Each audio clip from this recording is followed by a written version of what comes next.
Hi everyone, my name is Attie and I'm a quarter 3 student here. I just wanted to share a couple tips that I've learned from being a student here as well as being a massage therapist and working in a physical therapy clinic about chronic occupational pain that comes from sitting and studying, working on a laptop, and being stressed. People make a lot of money off of office pain, and as you guys are about to see from even just the first week of Natural Advantage, sitting and using a laptop a lot can cause neck pain, shoulder pain, back pain, lots of stuff. So anyways, the first thing I'll do is run through a handful of muscles that you may already be familiar with. I'm going to keep things pretty general, so don't worry. In anatomy class, you will learn the specifics of each of them. So I'm going to start with neck muscles. A major reason for neck tension is simply being stressed. So for example, the scalenes, which are on the front of your neck, attached to your ribs. So if you're breathing really shallowly from studying a lot or just kind of turning off your senses or being stressed, those muscles are going to get pretty tight. Your SCM starts here by your clavicle and your sternum, starts right here, and goes up to the side of, or the base of your skull, the masseter process. This is a pretty large muscle, and it makes this motion, and it also turns your head. Your levator scapula starts here on the top of your scapula here, so your shoulder blade, and there are several fibers that attach to the side of your cervical vertebrae. So if you picture, holding a bag or a purse, and you're kind of making this elevation, or this elevating motion, that's levator scapula. And then the traps is a pretty large superficial muscle. A lot of people are familiar with the trapezius. It starts basically at your mid-back and goes all the way up to the side of your shoulder to your neck and the base of your skull. And then, let's see, we'll move to the serratus anterior. So say you're working on a laptop on a table at school and you're kind of reaching like this. This is what the serratus anterior does. And for a lot of people, this muscle can actually become really weak. So moving to the back, we have your rhomboids, which are basically right here. When you're studying or reading, the rhomboids get really elongated, and essentially they get really weak. And then as a result of that, your pecs get really shortened. So here's normal posture, and here is what is shortened. So this gets really tight. A lot of times people report that their upper back is sore. What's actually happening is the rhomboids are so they're so weak and they're so elongated that they're actually the way to alleviate pain is to strengthen them a bit. Let's see. All right. So then you have your QL, your quadratus lumborum. Your QL starts here at the base of or the top of your pelvis, and it connects to your bottom ribs right here. So if you were to think of something like a hip hiker, if I were to do this, then that's what's shortening. A lot of people have low back pain when it comes to sitting for long periods of time, and the QLs are largely responsible for that. A lot of times the reason why the QLs are tight is because with the sitting and kind of the slouching, the anterior muscles become weak, and so the QLs have to work harder than they should. So that brings us to the front.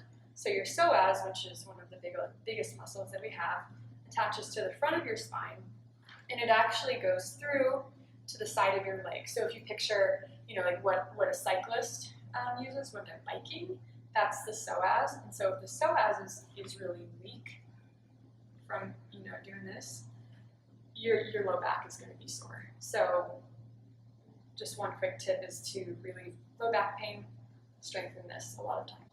All right, so basically I'm going to cut this down into regions, starting with the head. So when we're really focusing, we might lean in to our laptops. As people now have the, what's it called? Like the Pro, Laptop Pro, what's it called?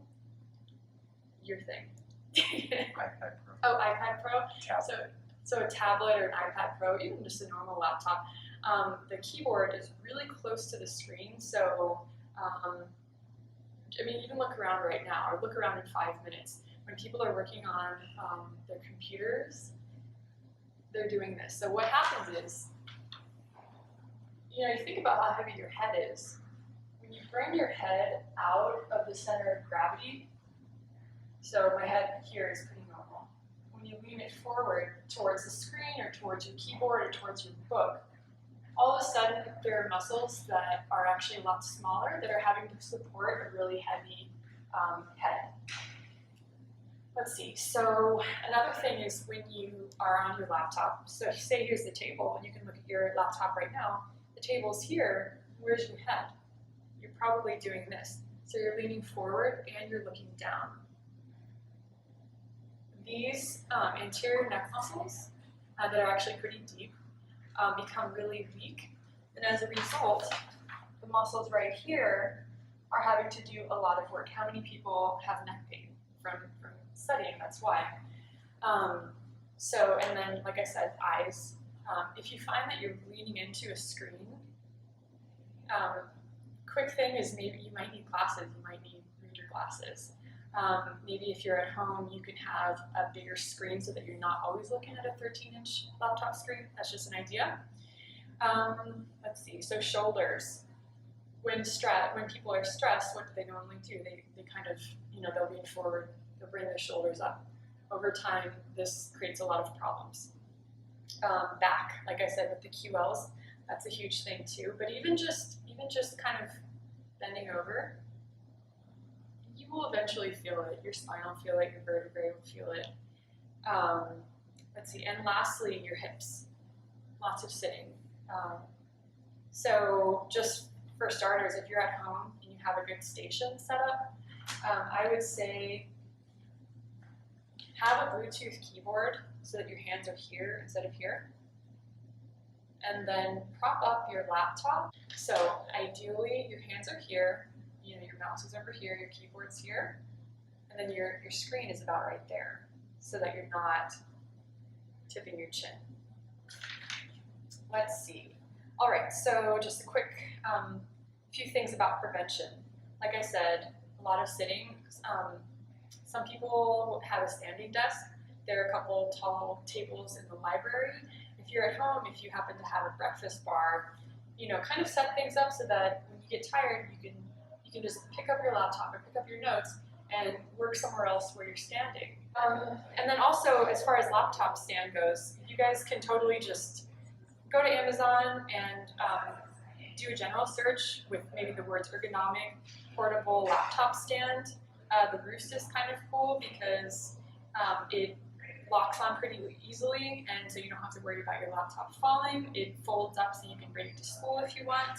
There's another one called X Elite, so the letter X Elite. That's a little bit pricier, but basically it's something you put on your desk, and it actually is adjustable, so you can go from having a sitting to standing desk without having to move your stuff. All right, so I'm going to move on to stretches. So the first one, because I feel like this is something that everyone can do, is to focus on strengthening these muscles. So it's just basically, you can do this in private if you're too embarrassed, but just kind of creating a double chin for yourself. And it doesn't have to be much. And all I'm doing is trying to bring my chin into my throat. And just even doing that as a habit, say you're in the car, or say you're reading a book, like have something where like every time you do that activity, you know, you're making this stretch that actually will make a really big difference for neck pain. Another one is you can stay like that and just kind of rotate your head. So my chin is a little bit in, and then I'm just really gently shifting from side to side. Let's see, another one is just letting yourself hang. So if you have like a door frame at home, or even if say there's monkey bars or something where you live, just letting your spine decompress a little bit is really, really wonderful. All right, so I'm going to move to the doorway. I'll do 2 stretches here. The first one can be done with an open door, and this is to open up your pecs, which a lot of people have problems with. So I'm going to place my hand here. The biggest thing to think about when you are doing this stretch is to not be far away. If I'm doing this is actually really bad for my shoulder. So I'm going to try and be pretty close to the door frame. And the way that you can kind of access different muscle fibers with the pectoralis muscles is to just change the height of your arm. So if I'm here, I can be rotating that way, you know, and just access different parts of that muscle. You can kind of shift your feet, but again, stay pretty close to the wall. And the other one is for the levator scap. A lot of people have problems with this. Again, it's the one that attaches here at the top of your scapula, and it goes to the side of your neck. So it's this. The way that I do that, I'm going to turn around here in a second, but the way that I do that is, so say I want to stretch the right side, I'll have my right arm up, and I'll kind of hold on to my head. So I'll show you.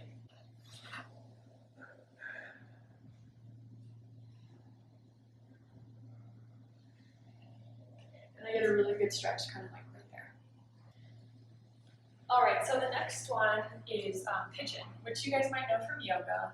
I'm accessing basically glutes and lateral rotators, so just the muscles that get super sore when you're kind of in one place when you're sitting in a normal chair. So I'll just demonstrate this really briefly.